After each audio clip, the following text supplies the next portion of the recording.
महादेव और माता पार्वती महाभारत का युद्ध देखने आए थे पड़ी कि खुद महादेव को अपना शिवलोक छोड़कर इस भूलोक में आना पड़ा। नमस्कार दोस्तों, मेरा नाम है विशेष गर्ग और आप देख रहे हैं आपका अपना YouTube चैनल विशेष ब्लॉग्स। तो कैसे हैं आप सब?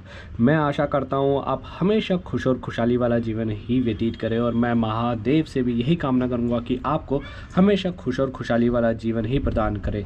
तो दोस्तों, आज मैं आपको बताना चाहूँगा कि मैं जा रहा हूँ इतिहास के उन पन्नों को खोजने जो कि कभी हमसे दूर रखे गए या जिनको सदैव मिटाने की कोशिश करी गई। क्या आप जानते थे कि महादेव जो कि इस ब्रह्मांड के स्वामी हैं, उन्हें खुद महाभारत का युद्ध देखने इस भूलोक में आना पड़ा? आखिर क्यों आना पड़ा और कहाँ आना पड़ा? इसी प्रश्न का उत्तर जानने के लिए आप भी वीडियो के अंत तक बने रहिए और प्यार से बोले हर हर महादेव। तो दोस्तों, मैं पहुंच चुका हूँ एक ऐसी जगह पर जहां पर खुद देवों के देव महादेव और माता पार्वती महाभारत का युद्ध देखने आए थे अपना शिवलोक छोड़कर इस भूलोक में। लेकिन मेरे मन में ये प्रश्न जरूर उठा कि आखिर शिवलोक छोड़कर माता पार्वती और महादेव इस भूलोक में ही क्यों आए महाभारत का युद्ध देखने। वो तो महादेव है, देवों के देव महादेव, जो कि इस ब्रह्मांड में कहीं पर भी बैठकर या अपने शिवलोक में बैठकर इस महाभारत का युद्ध देख सकते थे। ऐसी क्या जरूरत पड़ी कि खुद महादेव को अपना शिवलोक छोड़कर इस भूलोक में आना पड़ा? तो इसी प्रश्न का उत्तर जानने के लिए मैं आ चुका हूँ हिमाचल प्रदेश के सिरमौर जिले में, जो कि सोलन से सिर्फ 39 किलोमीटर दूर पहाड़ियों पर स्थित है। और ये भूरसिंह महादेव के नाम से भी जाना जाता है क्योंकि यहाँ के जो स्थानीय देवता है भूरी सिंह, उसके नाम पर यह मंदिर समर्पित है। और आपको एक और बात बता दूं, ये भूरेश्वर मंदिर का नाम भू मतलब भूलोक और ईश्वर मतलब भूलोक का ईश्वर, इस नाम पे भी इसका नाम भूरेश्वर मंदिर रखा गया है। और आपको एक और बात यह जानकर हैरानी होगी, ये समुद्र तल से 6800 किलोमीटर की ऊंचाई पर यह मंदिर स्थित है। दोस्तों, यही वो श्रृंखला है जहां महादेव और माता पार्वती जी ने बैठकर महाभारत का युद्ध देखा था उस द्वापर युग में।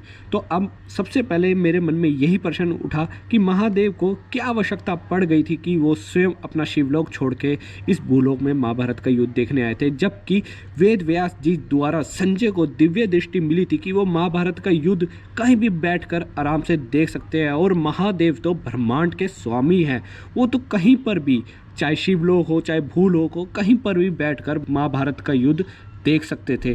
तो इस प्रश्न का उत्तर ये है, जब भी भूलोक में नकारात्मक ऊर्जा बढ़ी है या जब भी भूलोक का विनाश निकट आया है, तब महादेव ही है जिन्होंने इस ब्रह्मांड को बचाया है।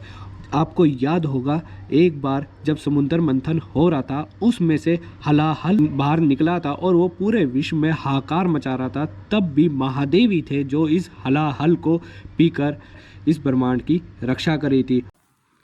उससे पहले आपको एक और बात बताना चाहूँगा कि खुद महादेव ने एक बार महाभारत युद्ध में भीष्म पितामह की जान बचाई थी, क्योंकि जो कि नारायण है और श्री कृष्ण रूप में थे, उनको इतना क्रोध आ गया था, वो अपना सुदर्शन चक्र लेकर भीष्म पितामह का वध करने ही चले थे। लेकिन उस वक्त अर्जुन ने उनको रोका था। वो अपनी प्रतिज्ञा भूल चुके थे अपने क्रोध में, लेकिन अर्जुन ने उनके चरण स्पर्श कर लिए और उनको समझाया कि ये आपकी प्रतिज्ञा के खिलाफ है। और भीष्म पितामह भी अपनी प्रतिज्ञा को त्यागना नहीं चाहते थे। और वो अर्जुन नहीं थे, वो खुद महादेव थे, क्योंकि महादेव ही है एक जो कि नारायण का क्रोध शांत कर सकते हैं इस पूरे ब्रह्मांड में। क्योंकि हर बार जब भी नारायण का क्रोध आया है, खुद महादेव ही उनके सामने आया है। और महाभारत युद्ध में तो ऐसे ऐसे अस्त्र शस्त्रों का प्रयोग होना था जो कि बहुत घातक थे, जैसे कि सुदर्शन चक्र, पशुपात्र, नागपाश, ब्रह्मास्त्र, त्रिशूल और नारायणास्त्र, जो कि इस संसार में भयंकर तबाही मचा सकते थे, जिनके टकराव से ऐसी नकारात्मक ऊर्जा निकल सकती थी जो कि इस पूरे ब्रह्मांड को विनाश की ओर ले जाती।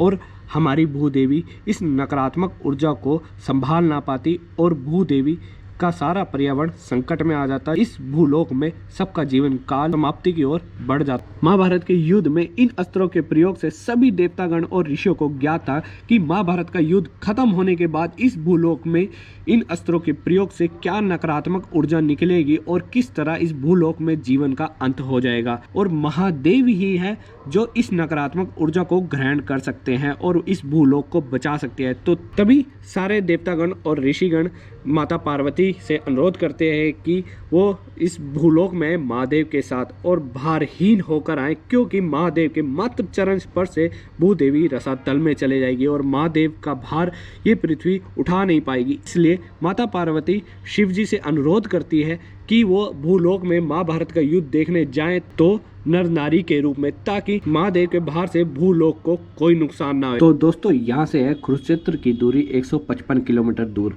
और जो युद्ध है महाभारत का युद्ध कुरुक्षेत्र में लड़ा जा रहा था, उसका दायरा करीब 50 से 100 किलोमीटर के आसपास का रहा होगा। और उस समय, जो कि आज के टाइम में ये मुमकिन नहीं है यहाँ से कुरुक्षेत्र का कुछ भी पार्ट देखने को, यहाँ से हमें खुद नहीं दिखाई देगा। और उस समय शायद यहाँ पे कुछ चेंजेस होंगे या फिर कुछ बदलाव होंगे, जिस कारण महाभारत का युद्ध यहाँ से देख पाना संभव होगा। और मैं बता दूँ, महादेव तो कहीं से भी बैठकर आराम से महाभारत का युद्ध देख सकते थे।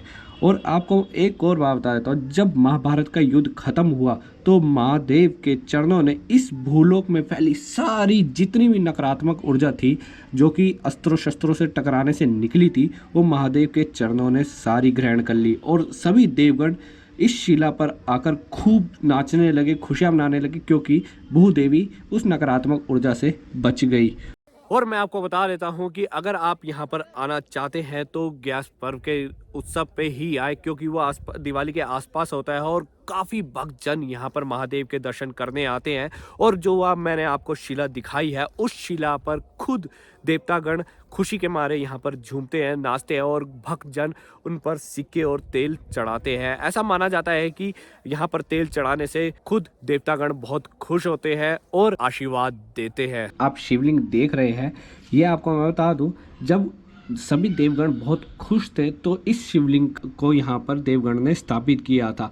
और शिवलिंग बहुत नीचे तक है, काफ़ी गहराई तक है ये शिवलिंग। यहाँ के स्थानीय निवासी है, वो मानते हैं कि ये शिवलिंग हर साल एक चावल के आकार जितना बड़ा होता जा रहा है। और आप देख सकते हैं कि यहाँ पर कई लोग कचरा भी फैला देते हैं। जैसे आप कभी भी धार्मिक स्थल पे आए तो कृपया करके कचरा ना फैलाएं, क्योंकि यहाँ पर भक्तजन आते हैं, उनकी आस्था को ना ठेस पहुँचे। इस कारण मैं आपसे हमेशा यही बोलूँगा कि जब भी आप कहीं जाए धार्मिक स्थलों पे खासकर, तो वहाँ कचरा ना फैलाएं, जितना हो सके स्वच्छ रखें, क्योंकि हमारा लक्ष्य है स्वच्छ भारत। तो कृपया करके आप कचरा ना फैलाएं।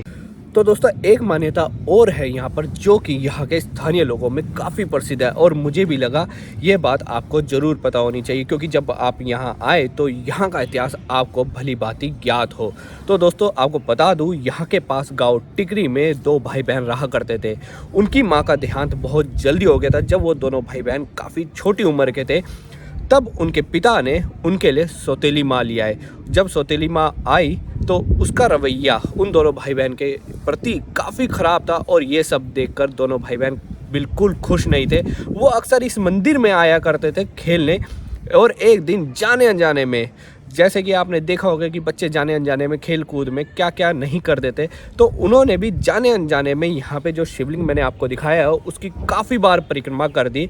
और ये सब देखकर महादेव बहुत ज़्यादा प्रसन्न हुए और उनको आशीर्वाद दिया। कुछ समय बाद उन्होंने एक गाय पा रखी थी, उसका बछड़ा यहाँ इन जंगलों में खो गया उस छोटे भाई के द्वारा। तो ये बात जब उस सौतेली माता को पता चली तो वो बहुत ज़्यादा क्रोधित हुई और उस छोटे भाई को ये बोला कि मुझे कहीं से भी कैसे भी वो बछड़ा ढूंढ कर ला कर दे। अगर वो बछड़ा नहीं आया तो तेरे लिए अच्छा नहीं होगा। और जब वो छोटा भाई इन जंगलों में उस बछड़े को ढूंढने निकला तो वो बछड़ा नहीं मिला। वो खुद स्वयं इन जंगलों में कहीं खो गया। और ये बात जब गांव वालों को पता चली तो वो ढूंढने आए, लेकिन वो बच्चा भी यहाँ से गायब हो चुका था। और धीरे धीरे जब वो छोटी बच्ची बड़ी हुई 12-13 साल की, तो उसकी सौतेली माता ने उसका विवाह एक बुजुर्ग आदमी से करा दिया, जो कि काड़ा और लंगड़ा था। ये बात उस छोटी बच्ची को बिल्कुल पसंद नहीं थी और वो काफ़ी विलाप करती रही, लेकिन विलाप करते करते रोते रोते उसकी डोली यहाँ से चल पड़ी। और जब वो इस मंदिर पर आई तो यहीं पर उसका एक छोटा भाई मिला, जो कि कुछ समय पहले खो गया था। लेकिन वो दोनों के मिलन के बाद यहाँ से भी डोली आगे की तरफ बढ़ चली। और जब यहाँ के पास सरोवर है एक, वहाँ पर उसकी डोली पहुँची तो वो छोटी बहन उस सरोवर में कूद गई और वो नदी के रूप में बदल गई। तो वो नदी आज भी यहाँ के पास गांव टिकरी में स्थित है। दोस्तों, आप यहाँ पे जब भी आए तो वो नदी देख सकते हैं।